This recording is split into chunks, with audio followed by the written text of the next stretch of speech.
ಖಾಲಿ ಇರುವಂತಹ ಸರ್ಕಾರಿ ಹುದ್ದೆಗಳ ಭರ್ತಿಗೆ ಈಗ ಆಗ್ರಹ ಕೇಳಿ ಬರ್ತಾ ಇದೆ. ಇಂದು ಎಕೆಎಸ್ಎಸ್ಎ ಹೋರಾಟ ಹಿನ್ನೆಲೆ ಧಾರವಾಡ ನಗರದಲ್ಲಿ ಪೊಲೀಸ್ ಬಿಗಿ ಭದ್ರತೆಯನ್ನ ಮಾಡಲಾಗಿದೆ. ಹೋರಾಟಕ್ಕೆ ಕರೆ ಕೊಟ್ಟಿದ್ದಾರೆ ಈ ಸಂಘಟನೆ, ಆದರೆ ಅನುಮತಿಯನ್ನ ನಿರಾಕರಿಸಿದ್ದಾರೆ ಪೊಲೀಸ್ ಇಲಾಖೆ. ಹಿಂದಿನ ಘಟನೆಗಳ ಕಾರಣವನ್ನ ಕೊಟ್ಟು ಅನುಮತಿ ನಿರಾಕರಣೆ ಮಾಡಲಾಗಿದೆ. ಆದರೂ ಕೂಡ ಹೋರಾಟ ಮಾಡ್ತೀವಿ ಅಂತ ಹೇಳಿ ಎಕೆಎಸ್ಎಸ್ಎ ನಿರ್ಧಾರ ಮಾಡಿಕೊಂಡಿದೆ.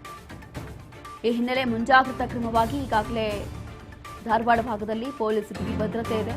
ಓರ್ವ police commissioner, 2 DCP, 8 ಎಸಿಪಿಗಳು, 25 inspectors, 50 PSI, 600 ಕಾನ್ಸ್ಟೇಬಲ್ಗಳು, 10 CAR, 4 KSRP ನಿಯೋಜನೆ ಮಾಡಲಾಗಿದೆ. ಇಷ್ಟೆಲ್ಲ ಸಿಬ್ಬಂದಿಗಳನ್ನು ಈಗಾಗಲೇ ನಿಯೋಜನೆ ಮಾಡಲಾಗಿದೆ ಭದ್ರತಾ ದೃಷ್ಟಿಯಿಂದ.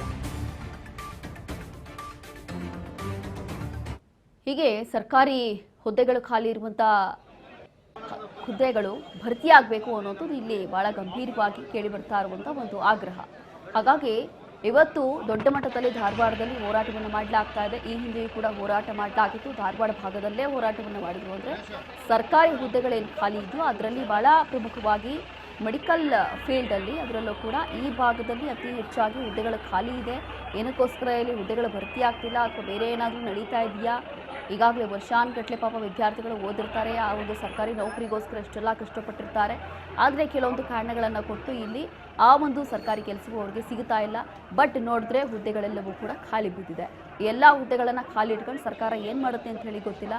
ಇದೆಲ್ಲವೂ ಕೂಡ ಭರ್ತಿಯಾಗಬೇಕು, ಉದ್ಯೋಗ ಇಲ್ದಿರೋವಂಥವ್ರಿಗೆ ಉದ್ಯೋಗ ಸಿಗಬೇಕು, ಉದ್ಯೋಗದ ಅವಕಾಶ ಸಿಗಬೇಕು ಯುವಕರಿಗೆ ಅಂತ ಹೇಳಿ ನಡೀತಾ ಇರುವಂಥ ಒಂದು ಪ್ರೊಟೆಸ್ಟ್ ಇದು. ಹಾಗಾಗಿ ಈಗ ಧಾರವಾಡದಲ್ಲಿ ಈಗಾಗಲೇ ಪ್ರತಿಭಟನೆ ನಡೆಯುತ್ತೆ.